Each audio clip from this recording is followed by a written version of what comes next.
Ladies and gentlemen, I talked about in a previous video how Darwin had thought about tree thinking and how things are related to each other. Well, we now know that things are related to each other through DNA analysis and protein analysis and looking at shared characteristics. And all of that data can be sorted into something called a phylogenetic tree. We're going to use that fancy word, phylogenetic tree, and cladograms. But really, these are just like family trees, but family trees based on species level, not you and your siblings and your parents. Hopefully you're enjoying this phylogenetic tree, but we're going to show you how to interpret it a little bit better. So cladograms are diagrams that group items together based on shared common characteristics.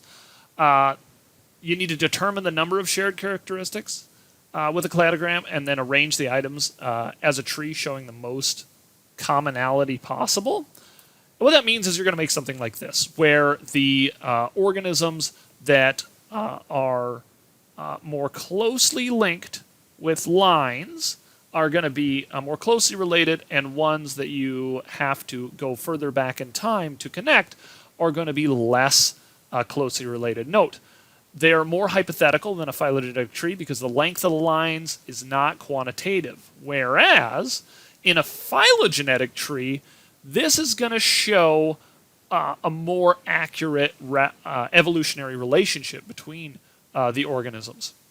So you're going to use two types of data, either shared derived characters, which are traits that represent evolutionary history. These are homologous structures.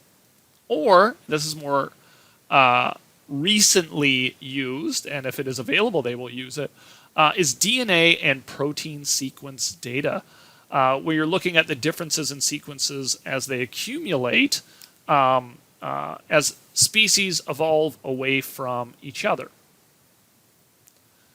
Think about this, it's that mutations occur in DNA, right? And if organisms have closer DNA, that means they're more closely related to each other. Although over time, these mutations will occur, and so if you have more mutations for the same sequence, that means you're less closely related to each other. So this is vertebrate phylogeny, basically a phylogenetic tree for vertebrates, those with backbones. And it's got whales up here, it's got camels and zebras, as well as foxes. And the length of the lines actually means how closely related they are, where they branched off from each other in terms of time. This is going to be a long time ago. This is more recently. I like this one even better because I like me some dinosaurs. And I love this because not only does it show how related the dinosaurs are to each other, it shows how far back in time you have to go to see their common ancestors, ancestors that they shared before they branched into different species. But it also shows when organisms went extinct, when some dinosaur types went extinct. So way back in here is 240 million years ago, the Triassic period. It's a long, long time ago. Whereas this is just recent, only 66 million years ago at the end of the Cretaceous. One of the things I love about this phylogenetic tree, not only can you see that stegosauruses are related to Tyrannosaurus rex, but you can see Stegosaurus went extinct like right at the end of the Jurassic time period, right there. And Tyrannosaurus rex was alive all the way to the late Cretaceous. Now you may think, okay, they're dinosaurs, what have you. But technically speaking, the Stegosauruses died out so long ago that Tyrannosaurus rex was alive actually more close to human history than it was to Stegosaurus history. That's pretty wild. And this is all the things. This is the complete phylogeny. Basically, everything that is alive is organized into this phylogenetic tree. To the best of my understanding, it goes all the way back to the common ancestor, the single-celled organism that we all organisms really were derived from. and splits into all species from bacteria to higher order organisms and the like. This is how to read a phylogenetic tree. I keep talking about it, but I want to really lay it out specifically.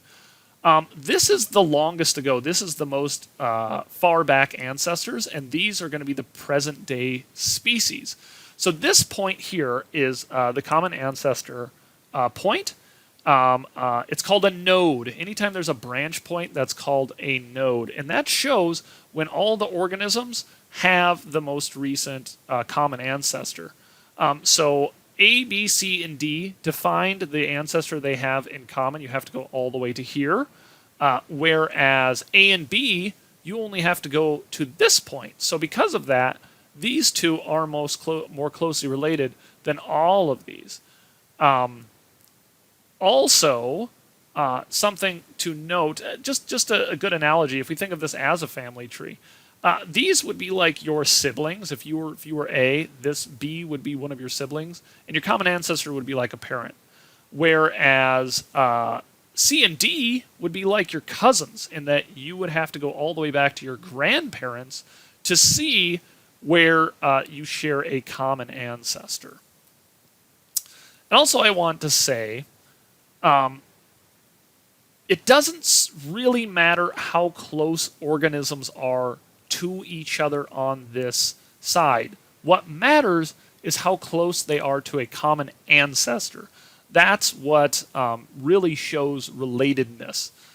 So A and B share this common ancestor, but even though B and C are very close to each other spatially, you have to go all the way back to this relative to see where a common ancestor is between them. So even though they're close spatially, they are not nearly as close as A and B are, because you have to go back to this common ancestor at this node.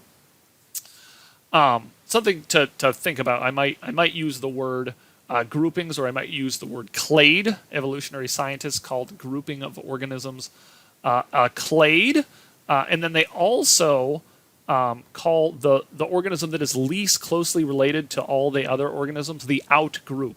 So E is the outgroup for A, B, C, and D in this phylogenetic tree. But I also want to say, because it doesn't matter where organisms are in space to one another, it only matters how far back to the common ancestor you have to go. You can rotate a clade or a grouping at the root. So if you rotate this, you would see D and C get changed in their position. These are exactly the same phylogenetic tree. They look different, but they mean exactly the same thing, because you still have the same data present about how far back in time you have to go in order to find the common ancestor. So they're exactly the same. And then also, it doesn't matter if you have the root on the left or if you have the root on the bottom. You could have it on the right. But the most common way to see phylogenetic trees are either like this, or with the root at the bottom, with the ancestors going at the bottom and the most present species up top. But all three of these mean exactly the same thing. So not only will you need to be able to interpret phylogenetic trees, but you should be able to make one too. They're not going to usually be super complicated. You're limited on time. But you are going to be able to, you need to be able to make one from shared characteristics, most likely. So you need to find out the similarities among the organisms, and a character table is going to work for this, and then arrange the organisms in a tree diagram showing the simplest possible evolution. You're going to use a principle called maximum parsimony, meaning essentially, all else being equal, it's likely that a trait only evolved once and is present in all descendants. So it's not likely that the exact same trait is going to pop up multiple times in a phylogenetic tree. It's much more likely that it only evolved once and then things after that had it. It happens for sure. Blue eyes popped up multiple times in human ancestry, but more likely people that share blue eyes all share a common ancestor, because it only popped up once. And for most traits, this is absolutely true. So we're going to talk about this character diagram and how to go from this character diagram to a phylogenetic tree, or a cladogram, technically, because we don't have time data to get us there. From this data, we are essentially looking for which organisms have which traits. So generally speaking, you're either going to see an X or a 1 or some sort of thing to show that it is present in the organism you're looking at. So in this case, a 1 would mean mice have 4-chambered hearts, whereas they do not have opposable thumbs because of the zeros. So to start creating a cladogram, the first thing I'm going to do is to find the organism that shares the least characters with the other organisms, and I'm going to make that my outgroup by putting it off to one side. So if I look and I see lamprey, a kind of sucking tube-like fish, it does not share any of the characters with anything else because it's all zeros. So I'm going to put the lamprey over here.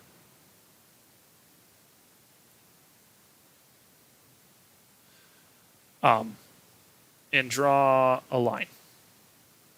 And we're going to have, a root down at the bottom that connects all of them. And I could use a cladogram like this. I could make it, more boxy. It doesn't really matter. I'm going to make it look like this. They both mean the same thing. And then I'm going to find the organism that has the most characters, and I'm going to put it all the way on the other side because I know it is going to be least likely to share the most characters with the outgroup. And also that allows for derived characters to build up over time. So I'm going to put the chimpanzee over here. I could put this anywhere, but this is just a good way to create this cladogram. And I'm going to connect this again to a common ancestor. All of these, even if they don't share any common characters, are going to be connected to a common ancestor because all life is connected to a common ancestor.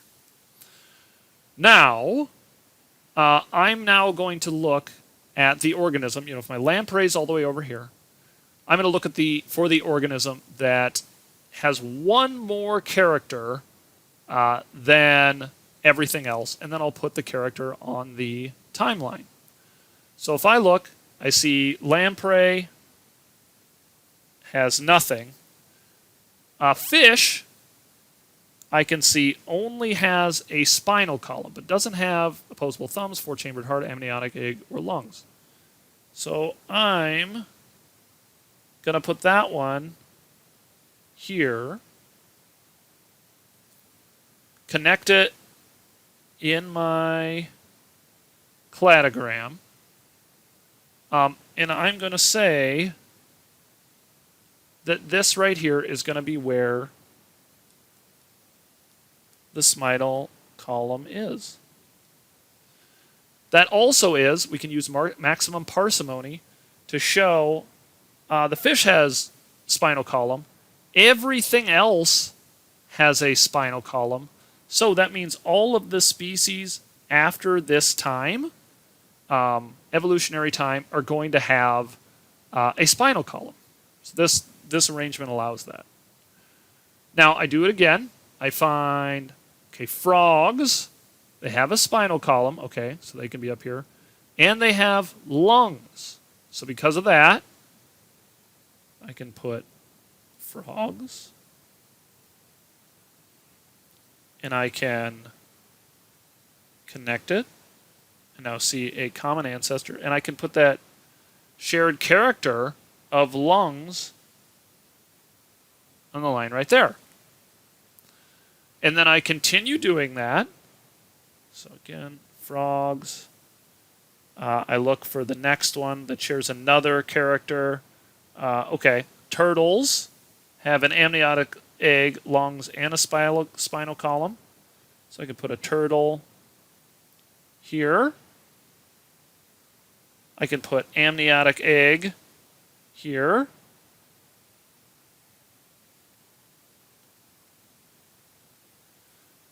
Because turtles and chimpanzees and mice all have that amniotic egg.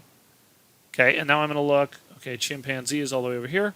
I see mouse must come next. It has a 4-chambered heart.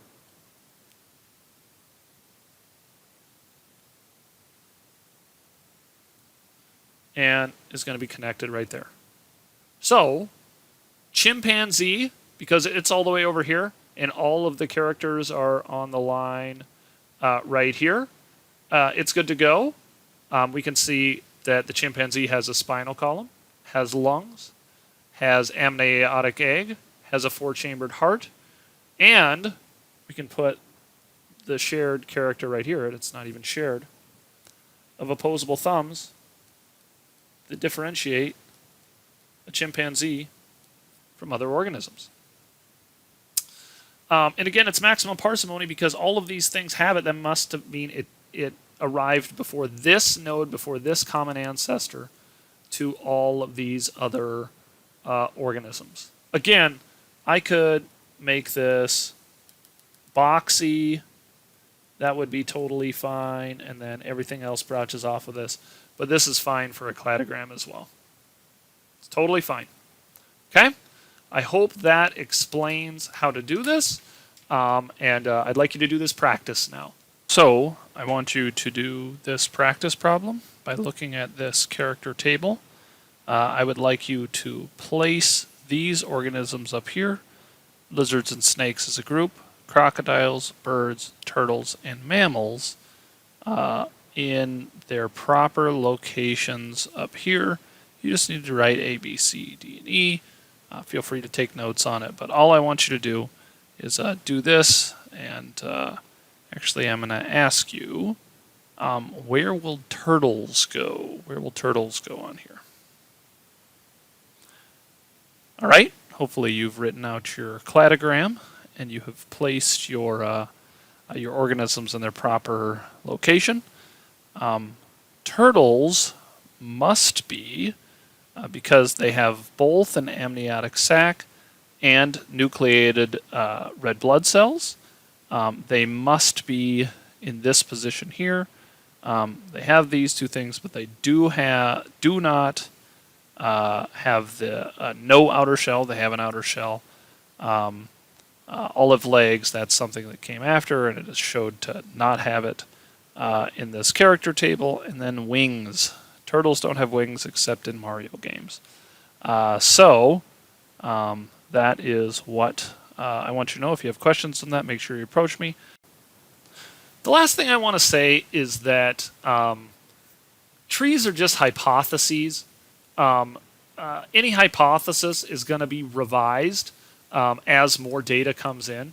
I just read an article about how we're in a golden age of dinosaurs, and we keep finding out information about dinosaurs because of new data analysis and new techniques and finding and analyzing bones. And there's feathers being discovered on dinosaurs and all sorts of other really mind-blowing things. So you might make a phylogenetic tree that gets evaluated and changed as more DNA comes in or other evidence comes in. Always under constant revision. And computers help with this. In fact, artificial intelligence is helping pour through the mountains of data that almost all researchers now are gathering, just to make sure that patterns are being recognized, and a human eye can really parse out exactly what the relationships are. But artificial intelligence itself is looking through a bunch of data and comparing DNA and protein sequences. And we will practice some DNA and protein sequences. We won't probably use artificial intelligence unless I get really lucky in finding something that allows us to do so. But we will do some DNA analysis and really tap into that mountain of data that scientists have gathered for you all to use. I really hope this was helpful and hope that phylogenetic trees make a little bit more sense.